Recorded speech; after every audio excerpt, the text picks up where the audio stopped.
அருணா, அவர் ஏன் அன்னைக்கு நைட்டு மட்டும் வீடியோ கால் பேசணும்? அதுக்கு முன்னாடி அவர் எந்த காலும் பேசலையே.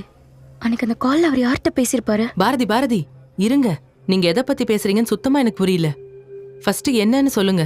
சூசைட் பண்ணிக்கிட்டாரு கனகராஜ், அவரை பத்தி தான் பேசிட்டு இருக்கேன். ஓகே. நான் சிசிடிவி தரவா செக் பண்ணிட்டேன். அவர் பேஷண்ட் வார்டை விட்டு எங்கேயுமே போல. பட் சூசைட் பண்ணிக்கிறதுக்கு முன்னாடி அவர் யார்கிட்டயோ வீடியோ கால் பேசியிருக்காரு. ஆனா அவருக்கு ஃபேமிலின்னு யாரும் இல்லைன்னு டேட்டஸ்ல பார்த்தேன். அப்படி இருக்கும்போது அன்னைக்கு நைட் அவர் யார்கிட்ட கால்ல பேசியிருப்பாரு? ஒன்னு அவர் எதையாவது யார்கிட்டயாவது சொல்லிட்டு செத்து போயிருக்கணும், இல்ல அவரை சாக சொல்லி யாராச்சும் கம்பல் பண்ணியிருக்கணும். இதெல்லாம் நமக்கு தெரியணும்னா அவரோட ஃபோன் வேணும் அருணா. எனக்கு அவர் ஃபோன் கிடைக்குமா? இல்ல பாரதி, போலீஸ் வந்தப்பவே அவரோட திங்ஸ் எல்லாத்தையும் சீஸ் பண்ணிட்டு போயிட்டாங்க.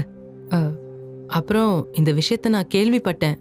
அவரோட ஃபோனை அன்லாக் பண்ணி செக் பண்ணும்போது அந்த டேட்டாஸ் எல்லாம் ஆல்ரெடி எரேஸ் ஆயிடுச்சுன்னு சொல்லியிருந்தாங்க. ஸோ போலீஸ் வந்து அதை ரெக்கவர் பண்ற ப்ராசஸ்ல இருக்காங்கன்னு சொன்னாங்க. பாரதி, நான் எனக்கு தெரிஞ்ச விஷயத்தெல்லாம் உன்கிட்ட சொல்லிட்டேன். நான் தான் இதை உன்கிட்ட சொன்னேன்னு வெளியே யார்கிட்டயும் சொல்லிடாத. Okay Aruna, thanks.